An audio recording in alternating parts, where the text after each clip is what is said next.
दोस्तों, साल था 1988। अमृतसर की एक तपती दोपहरी में हवा का हर एक झोंका खौफ लेकर आ रहा था। सिखों के सबसे पवित्र स्वर्ण मंदिर के चारों तरफ सिक्योरिटी एजेंसीज का सख्त घेरा था। मंदिर के अंदर एडवांस वेपन के साथ उग्रवादी मोर्चा संभाले बैठे थे। हालात बिल्कुल 1984 के ऑपरेशन ब्लू स्टार जैसे बनते जा रहे थे।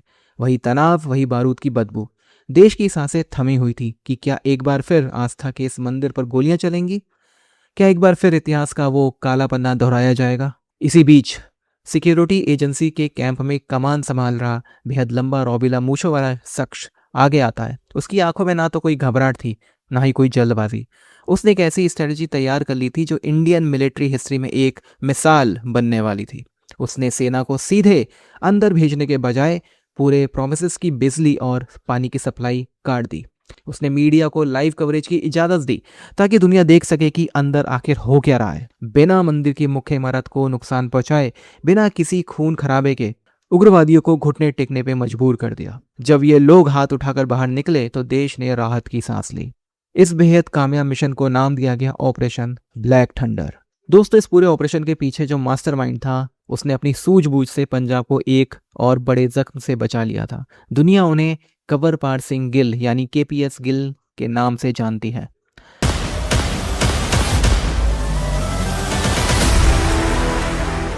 दोस्तों, वो एक ऐसा दौर था जब मौत पंजाब की सड़कों पे सरेआम घूमती थी। एक ऐसा दौर जब पंजाब और कश्मीर एक साथ जल रहे थे। ऐसे में पंजाब के इस ऑफिसर ने ना सिर्फ पंजाब को सालों तक खालिस्तान के आतंकवाद से आज़ाद कराया, बल्कि उसे जड़ से मिटा दिया। आज बहुत सारे लोगों को आपत्ति है कि आज एक ऐसी फिल्म आई है सतलुज, जिसने उसी शख्स को एक ऐसे तरीके से दिखाया गया है जिसके बाद लोग उनके ऊपर सवाल उठा रहे हैं। वो लोग सवाल उठा रहे हैं जिन्हें इंडियन हिस्ट्री की एबीसी भी नहीं पता। आइए आज इसे एक्सप्लोर करते हैं और सच को समझने की कोशिश करते हैं। दोस्तों, गिल साहब जब 80 के दशक की शुरुआत में पंजाब के पुलिस डीजीपी बनकर आए तो हालात नॉर्मल नहीं थे। इंसर्जेंसी अपने चरम पे थी। आए दिन बसों से उतारकर लोगों को मार दिया जाता था। नेताओं की हत्या हो रही थी। खौफ का आलम यह था कि पुलिस वाले खुद शाम के बाद वर्दी पहनने से डरते थे। उग्रवादियों ने पुलिसकर्मियों के परिवार को निशाना बनाना शुरू कर दिया था। ऐसे माहौल में कोई भी रिस्पॉन्सिबिलिटी लेने से कतरा रहा था। केपीएस गिल ने कमान संभाली। उनके सुपर कॉप बनने की कहानी यहीं से शुरू होती है। उन्होंने पंजाब पुलिस के टूटे हुए हौसले को दोबारा खड़ा करने के लिए गोली का जवाब गोली से देने का फैसला किया। गिल साहब जानते थे कि इस लड़ाई को बंद कमरों में बैठकर नहीं जीता जा सकता। उन्होंने पुलिसकर्मियों से साफ कहा कि अगर उग्रवादी तुम्हारे परिवारों को छुएंगे तो उन्हें इसकी भारी कीमत चुकानी होगी। और अपने लोगों को यकीन दिलाने के लिए खुद केपीएस गिल साहब ने बुलेट प्रूफ गाड़ी छोड़ दी और एक खुली जीप में बैठकर पंजाब के सबसे सेंसिटिव और प्रभावित इलाकों का दौरा करने लगे। यह उग्रवादियों को सीधा मैसेज था कि स्टेट का कानून अभी भी जिंदा है। उन्होंने लोकल लेवल पर इंटेलिजेंस नेटवर्क को इतना मजबूत किया कि उग्रवादियों के छिपने के ठिकाने खत्म होने लगे। नतीजा ये हुआ कि जो पंजाब कभी बारूद के ढेर पे बैठा था, वहां धीरे धीरे शांति लौटने लगी और सालों बाद फिर से डेमोक्रेटिक चुनाव करा पाना मुमकिन हो पाया। लेकिन कहानी सिर्फ इतनी नहीं थी दोस्तों, इससे कहीं ज्यादा थी। 90 के दशक की शुरुआत में जब गिल साहब दोबारा पंजाब के डीजीपी बनकर लौटे, क्योंकि बीच में पॉलिटिकल वजहों से उन्हें हटा दिया गया था, तब उग्रवादियों ने एक नया पैंतरा अपनाया। पुलिस वालों के घरों में घुसकर उन्हें मारना शुरू कर दिया। तब गिल साहब ने दोबारा खुली जीप में तरन तारण और माझा जैसे हॉट स्पॉट का दौरा कर पुलिस में वो जोश भरा कि बैकफुट पे चल रही पुलिस ने फ्रंट फुट पर आकर इंसर्जेंसी की कमर तोड़ दी। पर क्या आप जानते हैं कि पंजाब आने से पहले गिल साहब असम में तैनात थे?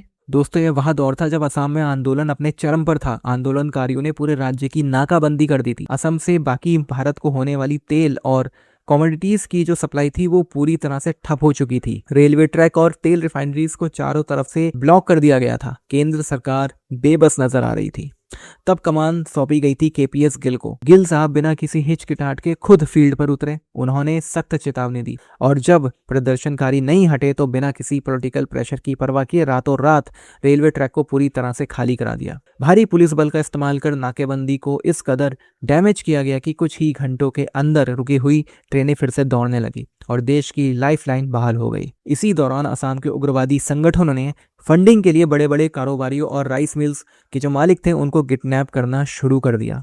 व्यापारी इतने खौफ में थे कि पुलिस के पास जाने के बजाय चुपचाप फिरौती दे देते थे। एक बार उग्रवादियों ने एक बड़े और रसूखदार राइस मिल ऑनर को किडनैप किया। परिवार डर के मारे फिरौती देने को तैयार था, लेकिन गिल साहब को अपने इंटेलिजेंस से इसकी भनक लग गई।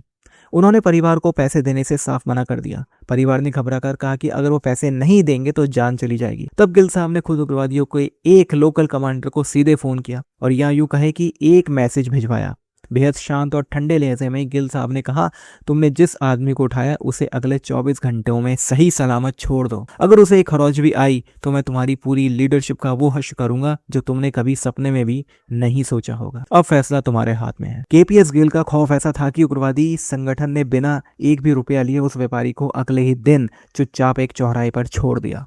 बिना एक भी गोली चलाए सिर्फ अपने नाम के ऑरा से उन्होंने उग्रवादियों को पीछे हटने पे मजबूर कर दिया था। When I was sent to Punjab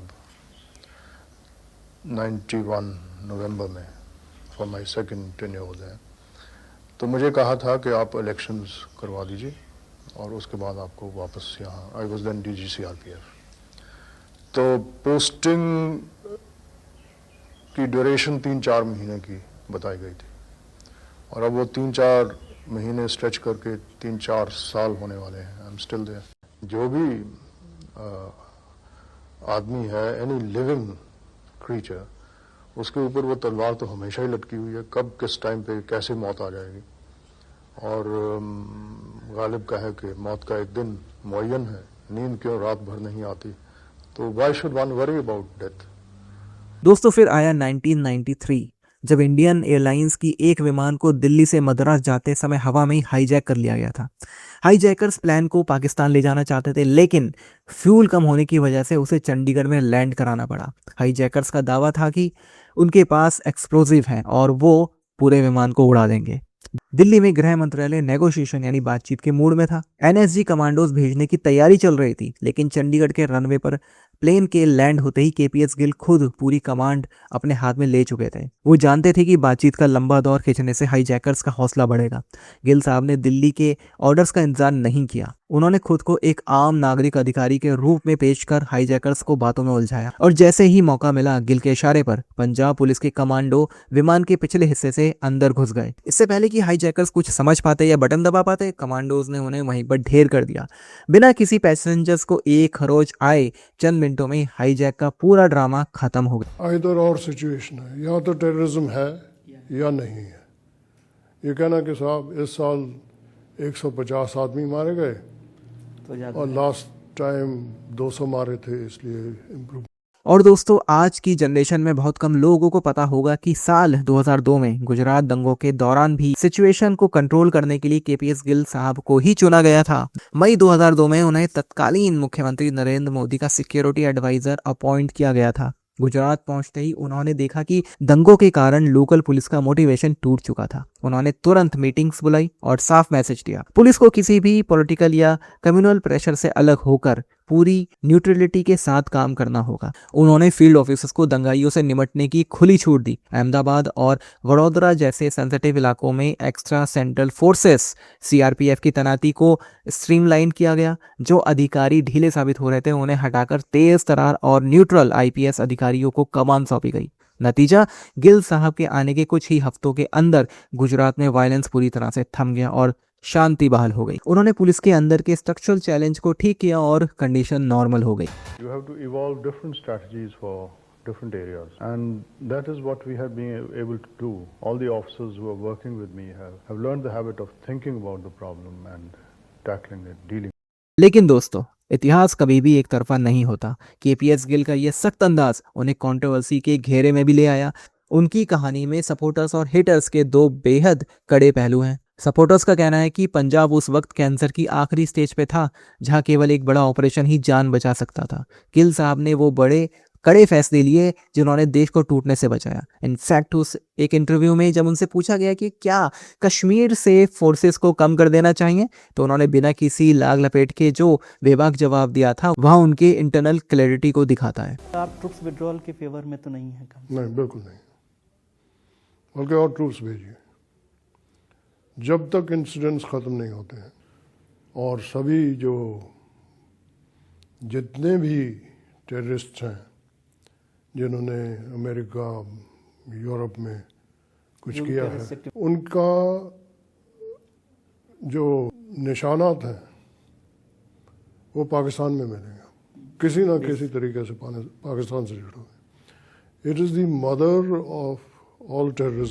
वहीं दूसरी तरफ हेटर्स और ह्यूमन राइट्स ऑर्गेनाइजेशन का आरोप है कि आतंकवाद को कुचलने के लिए मुहिम में कानून की सीमाएं लांघी गई, फर्जी मुठभेड़ों के आरोप लगे और पुलिस को असीमित शक्तियां दी गई। यहां तक कि जब वो असम में थे तो एक वायलेंट प्रोटेस्ट के दौरान एक प्रदर्शनकारी की मौत के मामले में उन पर हत्या का मुकदमा दर्ज कराया गया था। उन्हें एक क्रूर अधिकारी के रूप में कटघरे में खड़ा करने की कोशिश की गई, लेकिन गिल साहब ने इस कानूनी लड़ाई को डटकर उसका सामना किया।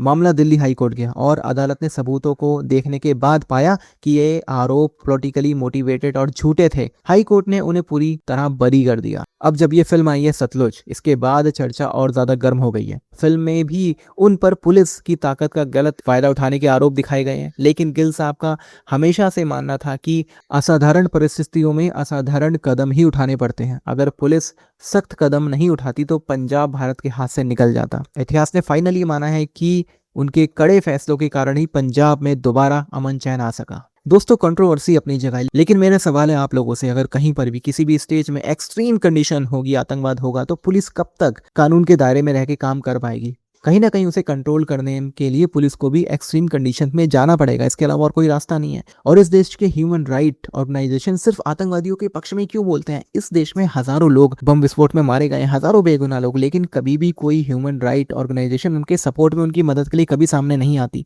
ऐसे मामले आपको देखने को नहीं मिलेंगे। अक्सर इस तरह के जो ह्यूमन राइट्स ऑर्गेनाइजेशन है वो आतंकवादियों और क्रिमिनल्स के सपोर्ट में ही बोलती हुई दिखाई देती हैं। दोस्तों, इस बात से कोई इनकार नहीं कर सकता कि केपीएस गिल साहब की वजह से ही पंजाब में अमन शांति वापस आई और फिर से इलेक्शन हो पाए। और इस बात से भी इनकार नहीं किया जा सकता कि केपीएस गिल साहब ने अपनी जान हथेली पे रख भारत की अखंडता की रक्षा। रिटायर होने के बाद भी जब छत्तीसगढ़ में नक्सलवाद बढ़ा या श्रीलंका में इंसर्जेंसी विरोधी स्ट्रेटजी की जरूरत पड़ी तो सरकार ने केपीएस गिल पर ही भरोसा किया। वो एक ऐसे हीरो थे जिन्होंने देश की सुरक्षा के लिए अपनी इमेज की परवाह नहीं की। दोस्तों, क्या आपको उनकी कहानी पता थी या अभी उस नैरेटिव में आगे जो पिछले कुछ दिनों से इस फिल्म के साथ बनाने की कोशिश की जा रही है?